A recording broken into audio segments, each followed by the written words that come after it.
ఇప్పుడు ఎవరి నోటి మాట విన్నా సరే బంగారం, వెండి ఈ రేట్లు పెరుగుతున్నాయి లేదా తగ్గుతున్నాయన్న మాటలు మాత్రమే స్పష్టంగా ఎక్కువగా కనిపిస్తున్నాయి. ఒకవైపు పెళ్ళిళ్ళ సీజను దగ్గర కాబోతోంది.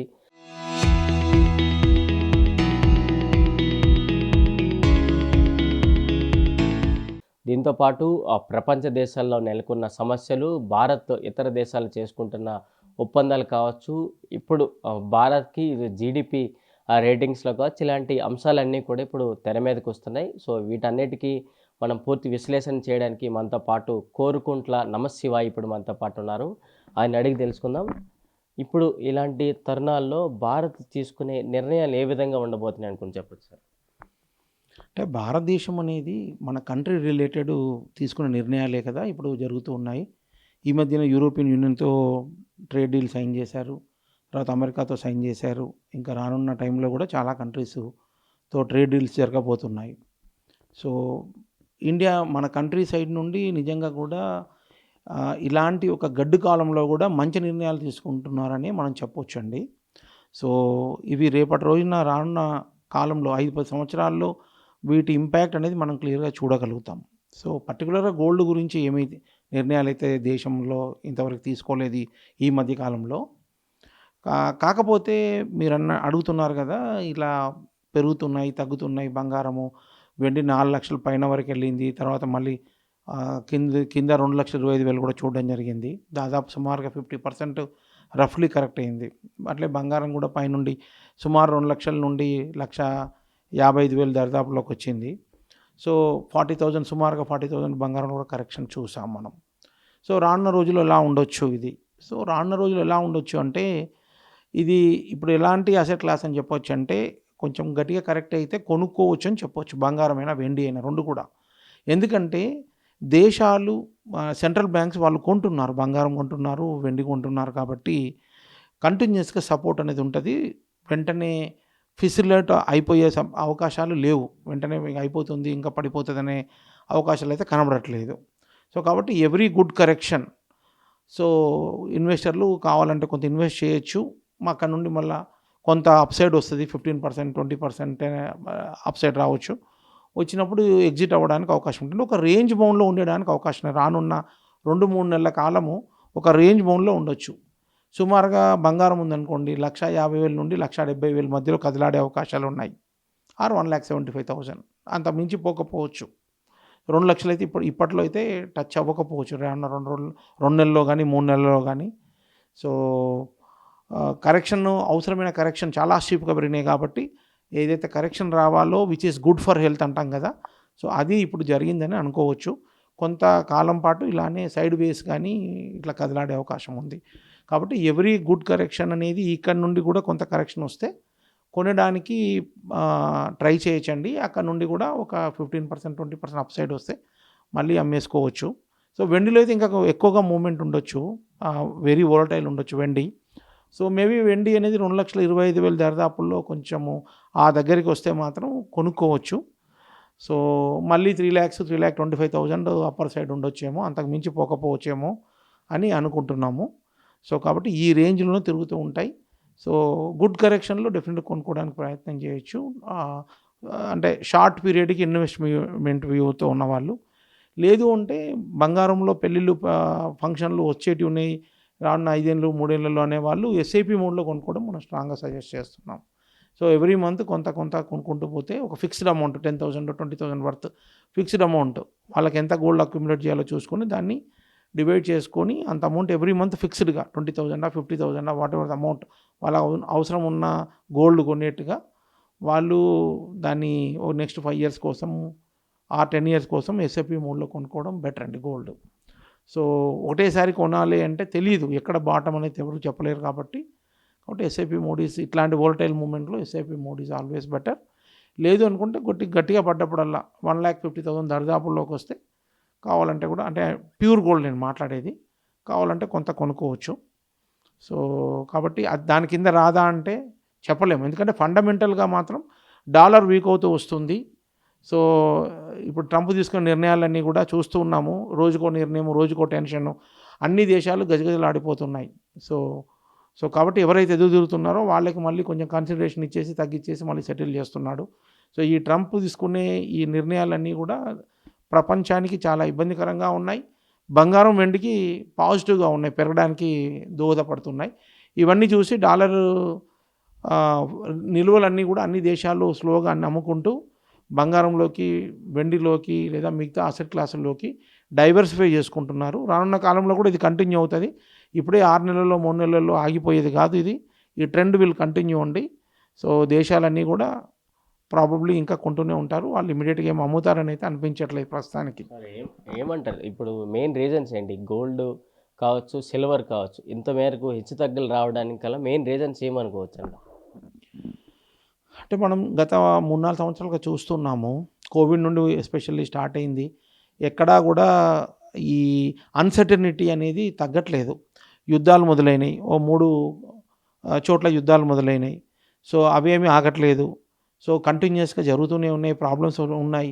ఓ పక్క అమెరికా వాడు ఇరాన్ని బెదిరిస్తాడు, ఇంకో దేశాన్ని బెదిరిస్తాడు, వెనెజులాని ఆక్యుపై చేస్తానంటాడు, రకరకాల సమస్యలు క్రియేట్ చేస్తున్నారు. సో డాలర్ వీక్ అవుతుంది ఓ పక్కన. దాన్ని కాపాడుకోవడానికి ఇవన్నీ చేస్తున్నాడేమో బహుశా ట్రంప్, తెలియదు మనకి. ఓ పక్క టారిఫ్లు అంటూ పెట్టాడు. అన్నీ అన్సర్టనిటీ క్రియేట్ చేస్తున్నాడు ఎంటైర్ ప్రపంచంలో. కాబట్టి డాలర్ని నమ్మట్లేదు. ఓ పక్క యుఎస్ ఉన్న రష్యాకున్న నిల్వలు, డాలర్ నిల్వలు అది ఫ్రీజ్ చేసేసాడు. సో ఇది చూశాక అందరు కూడా భయపడడం మొదలైనాయి, అన్ని దేశాలకు కూడా.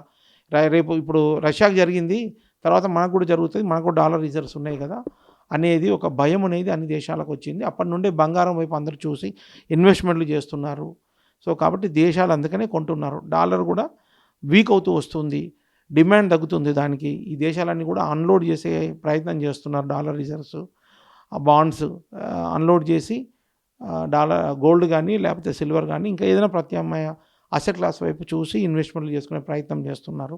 సో కాబట్టి డాలర్ కంటిన్యూస్గా వీక్ అవుతుంది భవిష్యత్తులో కూడా. సో కాబట్టి రానున్న 1-2 సంవత్సరాలు కూడా బంగారం కూడా, వెండి కూడా పెట్టప్పుడల్లా కొనుక్కునేటట్టుగానే కనబడుతుంది. ఇది అయితే ఇమీడియట్గా వీక్ అయిపోయేట్టుగా అయితే అనిపించట్లేదు. So every good correction is a good opportunity to buy అన్నట్టుగా అనిపిస్తుంది. సో కాబట్టి it will continue, problems continue అయ్యేటట్టే ఉన్నాయి.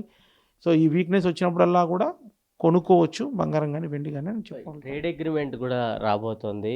సో ట్రేడ్ అగ్రిమెంట్లో ఎలాంటి ఒప్పందాలు రావచ్చు? సో ముందుగా ఈ ట్రేడ్ అగ్రిమెంట్ సంబంధించి ఈ పార్లమెంట్లో చర్చకి ఏమైనా వచ్చే అవకాశాలు కనిపిస్తున్నాయంటారా? డెఫినెట్గా అండి, ఈజ్ ఎ బిగ్ ఇష్యూ కదండి. సో పార్లమెంట్లో డెఫినెట్గా డీటెయిల్డ్గా డిస్కస్ చేయడం జరుగుతుంది. సో $40 బిలియన్ ఉన్న ఇంపోర్ట్స్ $100 బిలియన్ పర్ యానంకి మన దేశం ఒప్పుకుంది.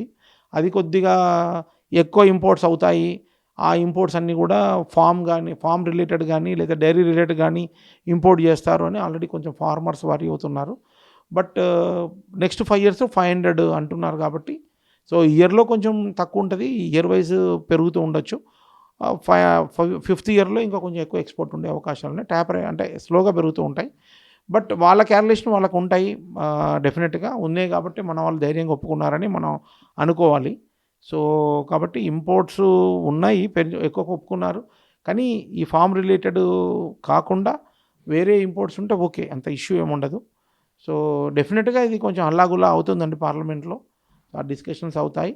బట్ మన వాళ్ళు కొంచెం ఆచితూచే అడుగు వేస్తారండి. ఎందుకంటే వాళ్ళు ఇంతవరకు తీసుకున్న నిర్ణయం తీసుకున్న రోజు మనకు అర్థం కాకపోవచ్చు, కానీ ఇంప్లిమెంటేషన్ స్టేజ్లో లేదా ఇంప్లిమెంటేషన్ చేశాక దాని బెనిఫిట్స్ మన దేశానికే పాజిటివ్గా ఉన్నాయి తప్పించి ఏ నిర్ణయాలు కూడా గత 11 సంవత్సరాలు చూస్తున్నాం బియాండ్ ఇమాజినేషన్ పాజిటివ్ నిర్ణయాలు తీసుకుంటున్నారు. ఇంప్లిమెంటేషన్లో కూడా చాలా స్ట్రిక్ట్గా ఉంటున్నారు. హోప్ఫుల్లీ మనకి ఇండియాకి మంచి జరుగుతుంది అనుకుంటా. యుఎస్ డీల్తో కానీ యూరోపియన్ యూనియన్తో జరిగిన డీల్స్ కానీ అన్నీ కూడా మనకు మంచి జరుగుతాయని. రైతులు కూడా గతంలో ఢిల్లీలో చేసిన పోరాటాలు గుర్తు చేసుకోవచ్చు. సో ఇప్పుడు ఈ ట్రేడ్ అగ్రిమెంట్ ద్వారా ఆ రైతులు చేసిన పోరాటాలకు సంబంధించి ఇప్పుడు ట్రేడ్ అగ్రిమెంట్లో అవన్నీ సక్సెస్ అయ్యే కనిపిస్తున్నాయి అంటారా?